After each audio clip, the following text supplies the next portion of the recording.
Hey everybody, tonight I wanted to go through my little scoring system I have. For anybody who knows me, I have a gigantic spreadsheet workbook thing in Excel, and with so much data that's ridiculous, I don't even know what I'm going to do with all of it, but I also keep my own scores there.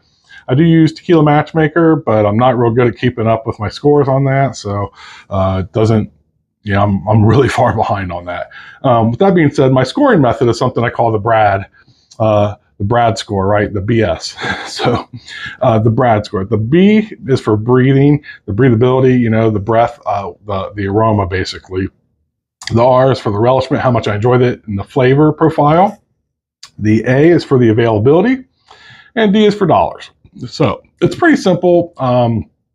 And because I'm a nerd and some of you saw one of my trivia questions, each one of those scores is 100, so you can get up to 400 for a total score. Now, that being said, I'm going to talk about one of the brands I've talked about before, but it's one of my favorite Reposados, and I want to talk about it again just because I enjoy it so much. It's just so good, and I figured since I've talked about it before, you're kind of familiar with me talking about it, so I wanted to bring it up again. So, again, I want to make sure that everybody knows that I'm not paid for my opinion. I haven't been gifted anything for this opinion.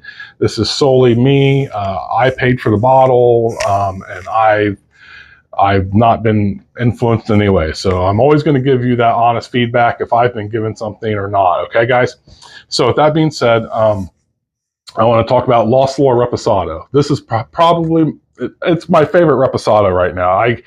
It's so great. This is from the Highlands, NOM 1414.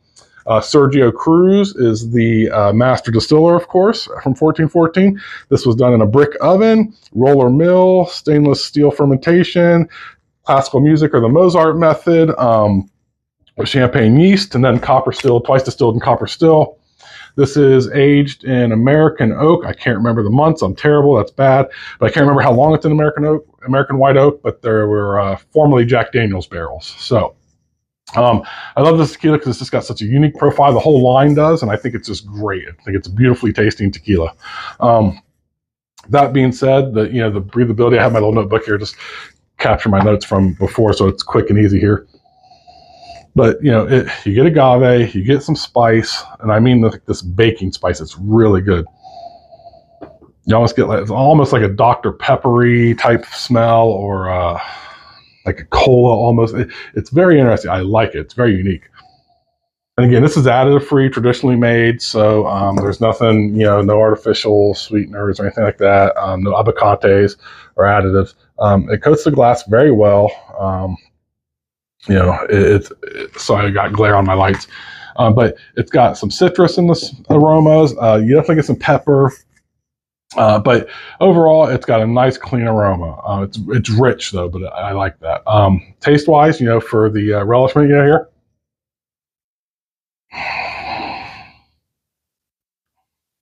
And again, you get the agave. The agave is not lost. You get some pepper, and then you start getting like this... almost that cola, like Dr. Pepper type thing. The pepper is not like a harsh pepper. It's more like a white pepper, I'd say. It's very good. It's not in a bad way pepper. Some tequilas you drink, they have a lot of that pepperiness to it. This isn't that. You get some of the white oak. You get some like citrus in the background. Maybe some like cherry notes, dark cherry notes.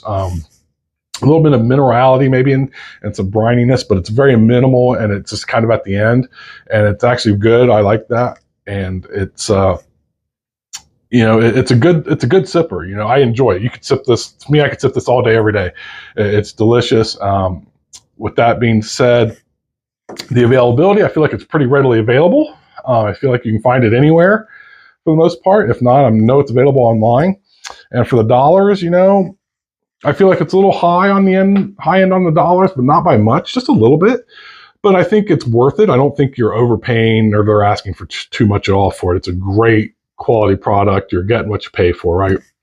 So the Brad score, like I said, everything gets 100 points, so you can get up to 400. For the breath test, the breathing, the aromas, I gave it an 85. For the relishment, how much I enjoy it, I gave it an 87. Availability, I gave it an 88. And dollars, I gave an 83. I think those are all fair. I call this by the way, I call this my Christmas tequila just because it's got that spice note to it. It's so delicious. Which gives it a total score of 343. So this actually makes it into my top 10 overall tequilas. My top score, I do believe, is 370, 377, 374. I can't remember off the top of my head what it is.